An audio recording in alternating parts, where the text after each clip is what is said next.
Okey, baik. Assalamualaikum warahmatullahi wabarakatuh. Bertemu lagi kita pada video yang seterusnya, okey. Di mana seperti biasa, pada hari ini kita akan kongsikan lagi topik yang seterusnya dalam pembelajaran pendidikan seni visual tingkatan 2. Jadi apakah topik yang kita akan bincangkan? Jom ikut saya. Okey, jadi topik yang seterusnya adalah seni catan. Ya, ini seni catan ni dia sebenarnya masih lagi di dalam bidang seni halus. Okey, iaitu tajuk yang kedua. Jadi apakah yang dimaksudkan dengan seni catan sebenarnya? Ya, sebenarnya seni catan ni dia sangat familiar dalam pemikiran kita. Walaupun jarang kita dengar apa yang dimaksudkan dengan seni catan, namun bila selepas saya terangkan, insya-Allah kamu akan tahu apa itu catan. Okey, jadi ini adalah berkenaan dengan seni catan. Okey, kalau seni lukisan dia adalah satu proses menggambar menggunakan media kering. Itu lukisan.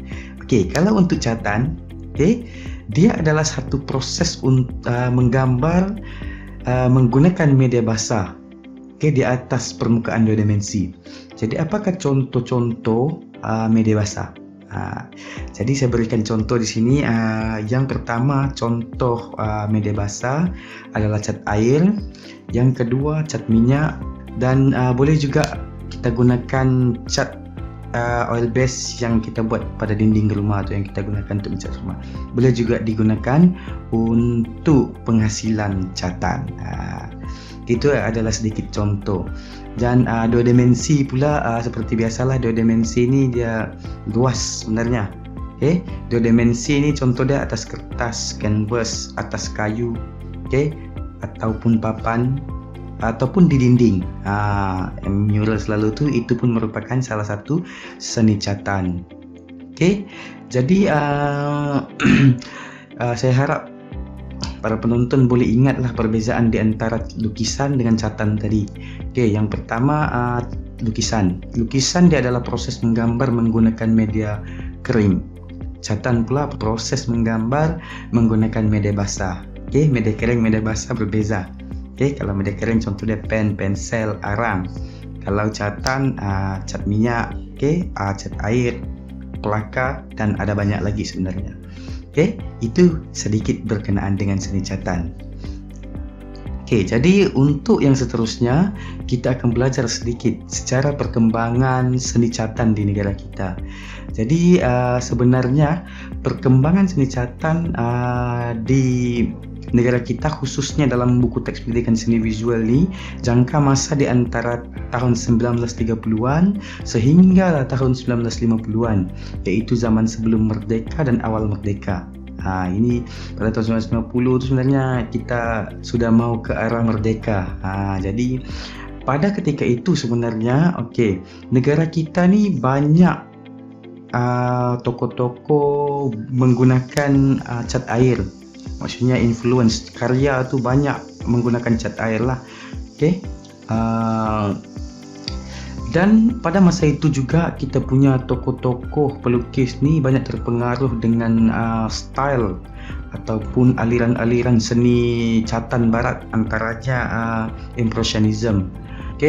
Dalam Impressionism ni di negara kita pada ketika itu, tokoh banyak menggambarkan pemandangan alam semula jadi dan juga aktiviti kehidupan seharian masyarakat Malaysia pada ketika itu. Jadi saya akan terangkan sedikit berkenaan dengan Impressionism. Menurut dalam buku Art Fundamental, Art Fundamental cetakan tahun 2017, Impressionism ni sebenarnya dia adalah salah satu proses ataupun penghasilan karya yang menggunakan pewarnaan secara bersahaja, penggunaan berus secara bersahaja. Maksudnya tidak detail sangat, dia bukan lebih kepada realistik.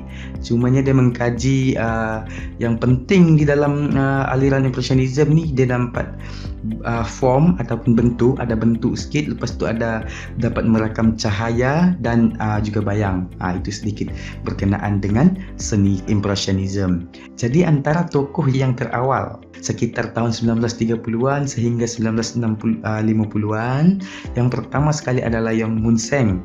Yang kedua Abdullah Arif, yang ketiga Ko Ju Peng, yang keempat Kao Sia, Dan yang terakhir yaitu Ibrahim Abu ataupun dikenali sebagai Ebi Ibrahim. Jadi antara kelima-lima tadi, Abdullah Arif merupakan tokoh di dalam seni lukisan juga. Jadi maksudnya ada juga di dalam seni lukisan tu dia menjadi tokoh dalam seni catatan. Yaitu biasalah sebab lukisan tu merupakan asas kepada semua yang ada di dalam seni halus. Jadi saya rasa jelas penerangan berkenaan dengan sejarah seni catatan di negara kita.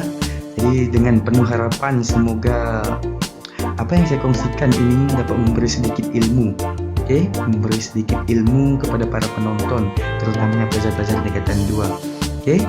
Jadi bertemu lagi kita pada video yang akan datang, di mana kita akan mengupas tokoh-tokoh yang terlibat dalam seni catatan.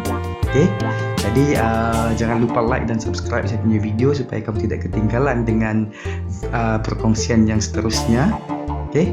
Sekian, terima kasih dan assalamualaikum warahmatullahi wabarakatuh.